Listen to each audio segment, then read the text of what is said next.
Assalamualaikum warahmatullahi wabarakatuh. We are from group 1 and the member is Nanda Suryani, Arsi Harmanita, Sabrina Rahman, Intan Putri Ruspita, Nandila Febrina Eka Putri, Fani Nabila, and the last is Vega Roziana. We will explain about first the theories of language. What is the language? And the theories of language learning, how language is learned. First is the theories of language. The first theory is the Bow-Mow theory.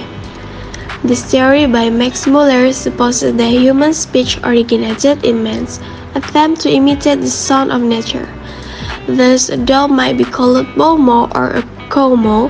There is no denying the fact that such imitation account for a certain number of words in the English vocabulary, as chuckle, hiss, gargle, whistle, whine, baby, prattle, hope, hewitt, and etc. And second, the ding-dong theory. Another familiar theory of origin of language is the ding-dong theory. At one stage, it was upheld by Max Muller, but later it was abandoned. It sought to explain the correspondence between sound and sense by a law of nature, a mysterious law of harmony, that everything that is struck rings and reads peculiarly. The next material, 3. The Pooh-Pooh theory. This theory seeks the origin of language in such involuntary exclamations or interjections of pain, surprise, wonder, disapproval, pleasure, oh, as a, bah, pshaw, phew, and the like. As a theory of the origins of language, it stands upon a very slippery ground.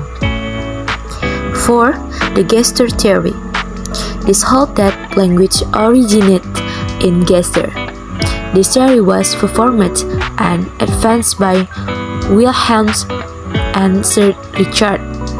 The gesture theories opine that the primitive peoples communicate with one another by means of gesture made by hand, and ultimately the language equivalents were substitutes or this gesture. 5. The Yo-Hey-Ho theory. Nor enunciate the Yo-Hey-Ho theory. She saw the source of speech in acts of joints or common work, in which during intense physical effort, cries or sound, partly consonantal, might be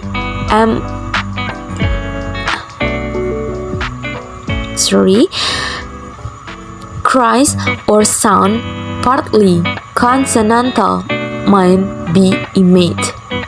Such sound might come to be associated with the word performance and so become a symbol for it.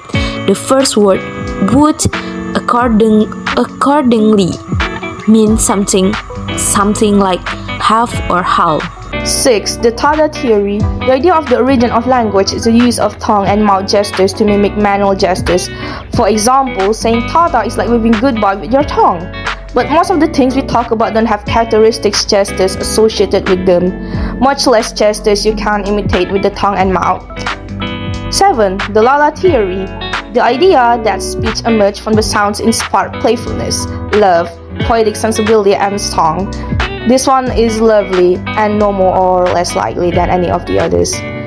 8. Biblical theory. Let us peep into the biblical account of the origin of language, which is contained in the 2nd chapter in the book of Genesis. According to this account, the Lord God formed man of dust from the ground and breathed into his nostril the breath of life, and man became a living being. Afterwards, he created trees and rivers. The theories of language learning. Behaviorists believe that the process of learning is going on depending on what they call stimuli, response, and reinforcement. They stress, however, on observation. In other words, we observe our learners' behaviors and then we can decide what do they need to learn, how learn it, and may at what occasion they can make the most of it. For the matter, Skinner and his followers may consider anything related to mental process or cognitive abilities of the human's mind. According Leibow and Spada 26 and Jordan 28, a new theory in the late half of the 20th century has involved cognitivism, which was led by both the Swiss epistemologists and psychologists Piaget and Vygotsky, stressed on the metacognitive ability of the human mind and brain. Unlike behaviorists, cognitivists stress on the internal abilities and factor of learning. For that matter, dissimilar to behaviorists who observe, cognitivists attempt some speculation and prediction. Cognitivism interprets the process of learning in terms of short memory and long memory storing of the learning of accurate information. As a result of this, for them, the process of learning here is slightly dependent, and one can say semi-independent learning. Next, one more additional major theory in language learning is the social psychology theory. According to this theory, more effective learning and language acquisition occur in social life situations, that is, communicating with others.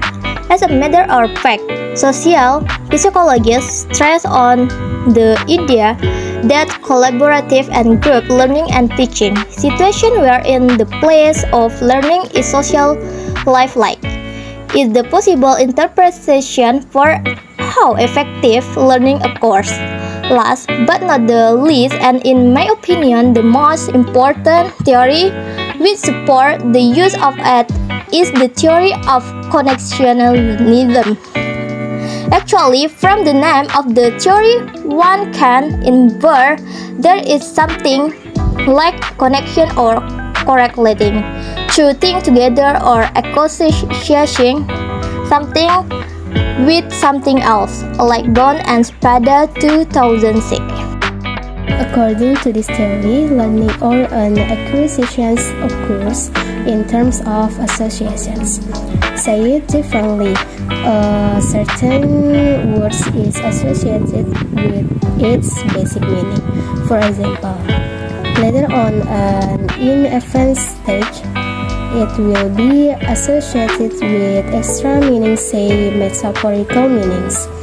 Moreover, not only words associate with words, but the process extends to associations of words with phrases and phrases with sentences, and so on and so forth.